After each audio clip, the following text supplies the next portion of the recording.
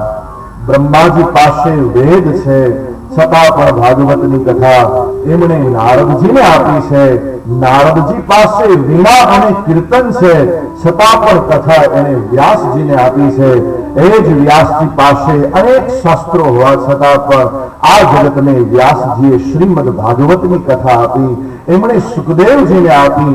એ જ સુખદેવજી ભાગવતજીના 10 લીલાનું દર્શન કરાવતા બોલ્યા, અત્ર સર્વ વિસર્ગશ્ચ સ્થાન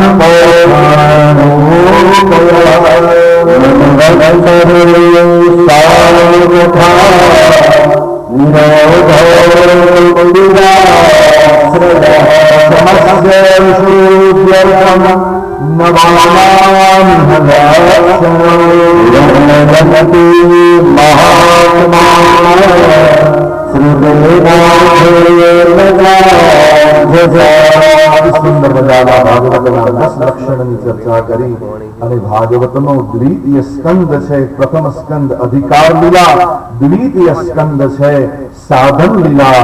આવો ભગવાનના ચરણમાં અર્પણ કરીએ. પૂર્વજોને એમનો પુણ્ય પ્રાપ્ત થાય અને આપણે એ પુણ્યમાં ભાગીદાર બનીએ. કારણ કે ભગવત નામનો બહુ મહિમા છે, ભગવત કથાનો બહુ મહિમા છે. કલયુગમાં આ શ્રેષ્ઠ મીડિયા છે. એકબીજાના અંદર એકતાનું સર્જન કરનાર આ સત્સંગ સિવાય જગતમાં બીજું કોઈ માધ્યમ નથી.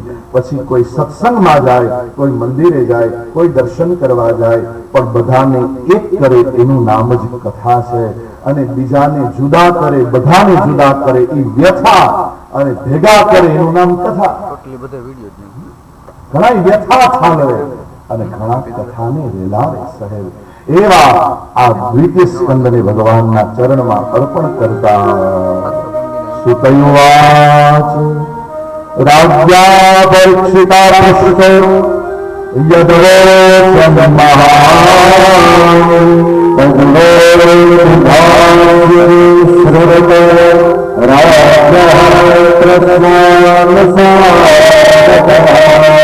श्रीमद्भागवते महापुराणे स्कंदे प्रार्थना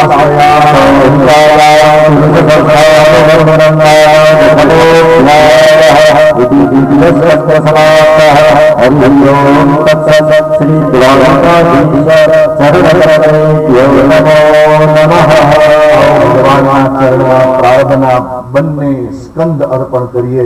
એ પહેલા હાથ જોડી અને આપણા પિતૃઓને, આપણા પંચદેવોને, આપણા ઈષ્ટદેવને હાથ જોડી પ્રાર્થના કરીએ. ત્વમેવ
રાજા સાવધાન કરી સુખદેવજી મહારાજ તૃતીય સ્કંદની કથા કરવા લાગ્યા. એ રાજા આ તૃતીય સ્કંદ છે જેનું નામ છે સર્ગ લીલા. પ્રથમ સ્કંદ અધિકાર લીલા છે, બીજો સાધન લીલા છે, ત્રીજો સર્ગ લીલા છે. સુખદેવજીના મુખમાંથી ભાગવતની કથા સર્ગ લીલાથી શરૂ થઈ છે. હે રાજા, શ્રવણ કરો, આ કથા તમને રેફરન્સ આપું એવું સુખદેવજી મહારાજના મુખમાંથી પ્રમાણ આવ્યું છે. માહિતીગાર બનાવું તમને. આ ભાગવતની કથા પરીક્ષિત તમે શ્રવણ કરવા માટે ગંગાને કિનારે આવ્યા છો. એવી જ રીતે તમારા પરંપરાની અંદર પૂર્વજોમાં વિદુરજીએ આ કથા ભાગવતની સાંભળી હતી. વિદુર આ રેફરન્સ આપી દીધો, સંકેત આપી દીધો. વિદુરજીએ સાંભળી હતી. બોલે હા, જો હું તમને આ વાત કહું એમ કે આખી વાતની આમ શરૂઆત કરી. વિદુરજીએ કથા ક્યારે સાંભળી? મહાભારતનું યુદ્ધ થયું ને એ પહેલા યુદ્ધ ન કરવાની પ્રેરણા સમજાવટ દુર્યોધનને બહુ બતાવ્યું, પણ જેનું નામ દુર્યોધન હોય એ સમજે. અંતે મહાભારતનું યુદ્ધ થઈ રહ્યું, કોણ બચ્યું નહીં? 5 પાંડવો અને ધર્મને જાણનારા મહાપુરુષો સિવાય કોઈ નહીં. પણ એ દુર્યોધને વિદુરજીનું અપમાન કર્યું છે. કંઈ પણ બોલ્યા વિના યુદ્ધ ન કરવાનો નિર્ણય કરી અને એ વખતે વિદુરજી ચાલ્યા ગયા. ક્યાંય કોઈના ઝઘડામાં ભાગીદાર બનવું નહીં સાહેબ, ક્યાંય નહીં. ભાગીદાર બનવાની ઈચ્છા થાય તો ઝઘડામાં નહીં પણ કોઈના પાવ રગડામાં બનજો સાહેબ. ત્યાં પાવ રગડો ખાવાની ઈચ્છા થાય તો કીધું ચાલો. પાવ રગડાનો અર્થ છે પુરુષાર્થ. પાવને સતત આગળ વધારવો, ગતિશીલ બનવું. આપણા પગ સતત ગતિશીલ બને, ક્યાંય થંભે નહીં. એમાં પણ ક્યાંક સત્સંગ થતો હોય, ક્યાંક ભગવત કૃપા હોય અને ત્યાં જવાનું મન થાય. પણ ઝઘડામાં કંકાસમાં ક્યાંય જવાનું મન નહીં. મહાભારતનું તમે દર્શન કરશો તો મહાભારતમાં કંકાસ છે, રામાયણમાં વિકાસ છે. માનવતાનો વિકાસ છે. માનવતાનો કંકાસનો જો અધ્યાય જોવો હોય તો મહાભારતમાં કંકાસ, રામાયણમાં વિકાસ અને ભાગવતમાં ભક્તિનો પ્રકાશ છે. ભાગવતની અંદર ભક્તિનો પ્રકાશ. આ શબ્દ છે મહાપ્રભુજીના બહુ દીપો પ્રકાશેન. ઉજળા કરીને આપે એવું જ્ઞાન હોય, આપણને ઉજળા કરી દે. આ હમણાં વાત થઈ કે દ્રષ્ટિ બદલાવો તો બધાએ રામ દેખાય છે. દેખત સબ में શિયા રામ में सब जग जानी करहु प्रणाम जोर. દ્રષ્ટિ બદલાવો, બસ આટલી જ વાત છે. જે દ્રષ્ટિ કચરો જોઈ શકે એ દ્રષ્ટિ કચરાની અંદર ક્યારેક ભગવાનને પણ જોઈ શકે. કારણ કે કચરા ઉપર ફરનારા પણ એક ભગવાનનો અવતાર હમણાં થશે, જેનું નામ છે વરાહ ભગવાન. વરાહ ભગવાન પણ પ્રગટ થશે. હાથમાં ગુલાબ તમારી પાસે આવે તો સાથે કાંટા જોઈને મૂકી ન દેવાય. આપણે કાંટાને ક્યાં પકડો, ઉપરથી ગુલાબ પકડી લઈએ. ભગવાન સ્વામિનારાયણ ને ગુલાબ બહુ ગમે છે સાહેબ. હનુમાનજી મહારાજને પણ ગુલાબ બહુ ગમે છે. અરે નાથ દ્વારાના નાથ શ્રીનાથજી બાવાને પણ ગુલાબ બહુ ગમે છે. અને ગુલાબોની વાત તો તમને બધાને ખબર છે. હમણાં તારક મહેતામાં ગુલાબોએ હદ કરી નાખી. એ ગુલાબી તારક મહેતામાં હદ કરી નાખી. પણ છતાં તમે જુઓ, દ્રષ્ટિ બદલાવવાની વાત છે. એ આવી હતી જેઠાલાલને ત્યાં, પણ જુઓ અંતે એ જોડાઈ ગઈ પેલા વકીલને ત્યાં. આખો માહોલ બદલાઈ ગયો સાહેબ. એ પૂરું કરવા માટે આવી હતી, એનું પણ ભલું કરીને દેખાડી દે એવો જો સિરિયલનો મેસેજ હોય તો આ સત્સંગ કેટલા મેસેજ આપે છે. એક ટીવી સિરિયલ જો આટલા મેસેજ આપી જાય તો આ કથા ભાગવતની નારાયણ ભગવાન મેસેજ આપે છે. 4 શ્લોકમાં સંદેશ આપે છે. એ વખતે વિદુરજી પોતે તીર્થયાત્રામાં ચાલ્યા ગયા.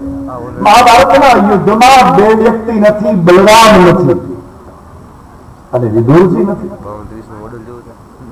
એ જ બલભદ્ર પણ તીર્થયાત્રાએ, વિદુરજી પણ તીર્થયાત્રાએ. વિદુરજી તીર્થયાત્રામાં ચાલ્યા જાય છે ને ત્યારે મધુવનમાં આવે છે. ઉદ્ધવજી સાથે સત્સંગ થાય છે. ઉદ્ધવજી અને વિદુરજી વચ્ચે સત્સંગ થાય છે. ઉદ્ધવજી શ્રી કૃષ્ણની કથા કહેવા લાગ્યા. ત્યાં તો શ્રી કૃષ્ણ મારા આંગણે આવ્યા હતા એવી વાત સ્વયં વિદુરજી જ્યારે બતાવી ત્યારે આપણા ભજનોની અંદર એનું પ્રમાણ મળ્યું છે. ચાલો ને વિદુર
પાછો રતિનો શબ્દ છે બદલાઈ જાય, અર્થ પણ બદલાઈ જાય. રતિબીન નર એક રતિ, રતિ ભરે સુખ. કોઈ કોઈના બંગલામાં, કોઈ કોઈના મહેલોમાં, એમાં દુર્યોધન અને એમના મહેલોમાં જવાનું હમણાં જ વાત કરી કે ભાઈ આમાં ખાલી સંસાર નથી, બાકી બધું રતિભર સુખ. એ રતિભર સુખ ન થાય અને રુચિ રુચિ ભોગ લગાવે. એ ભજનનો આ બહુ અદભુત સાર આપી દીધું છે. રુચિ રુચિ કોઈના ઘરે આપણને સતત જમવાનું, પ્રસાદ લેવાનું, અરે હાથે લઈ લેવાનું મન થાય છે. આ બહુ સુંદર સાર આપ્યું છે. રુચિ રુચિ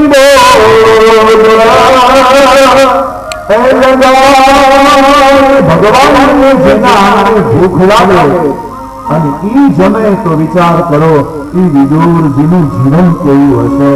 જલા બાપાના આંગણે રામને આવવાનું મન થાય તો જલા બાપાનું જીવન કેવું હશે. આપણા આંગણે ભગવાનને આવવાનું મન થાય. સાધુના રૂપે આવ્યા, શ્રી કૃષ્ણના રૂપે આવ્યા. આપણા આંગણે કોઈ આવે,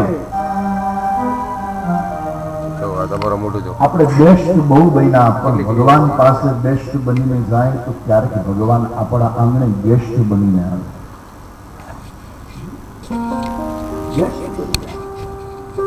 બહુ ગ્રેટ બનવાની જરૂર નથી, પણ જો આપણે ગેસ્ટ, આખું વિશ્વ આમ જોઉં તો મુસાફર છે, કા મહેમાન છે, કા મુસાફર. मुसाफिर हूँ यारो, न घर है न ठिकाना, मुझे तो बस चलते. चढ़ई रही थी, चढ़ई रही थी, चढ़ई रही. વિદુરજીને ઉદ્ધવજી કહે છે કે શ્રી કૃષ્ણ સભામાં ગયા છે ત્યારે તમને બહુ યાદ કર્યા. કોઈ આપણને યાદ કરે છે એમાં શ્રી કૃષ્ણ યાદ કરે છે. એવી વાત જ્યાં વિદુરજીએ સાંભળી ત્યાં તો આંખમાંથી આંસુ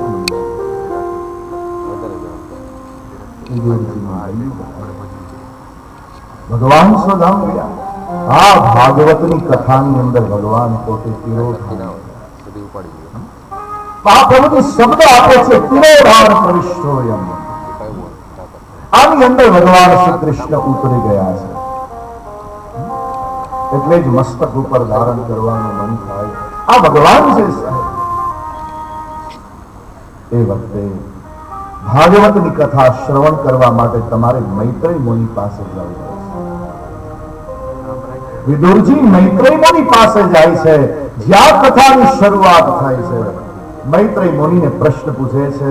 રામાયણની અંદર ગરુડજી કાગભૂષણની પાસે ભગવત કથા સાંભળવા માટે જાય છે. નાટકૃતા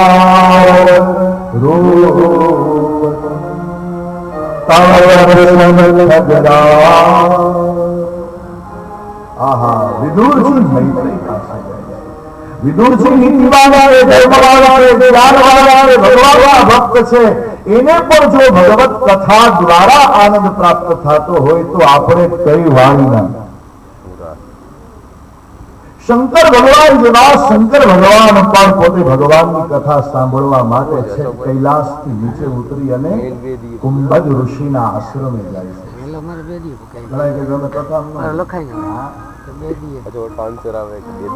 કથામાં ન જાય એ પછી ક્યાં જાય તમને ખબર છે?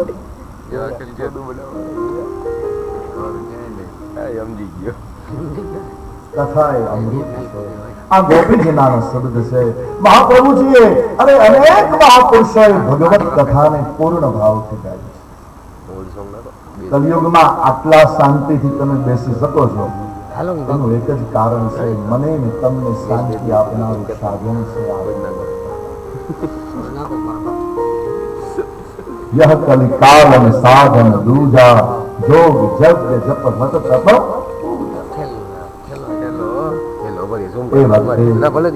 મૈત્રેય મુનિએ ભાગવત કથાનો પ્રારંભ કર્યો છે.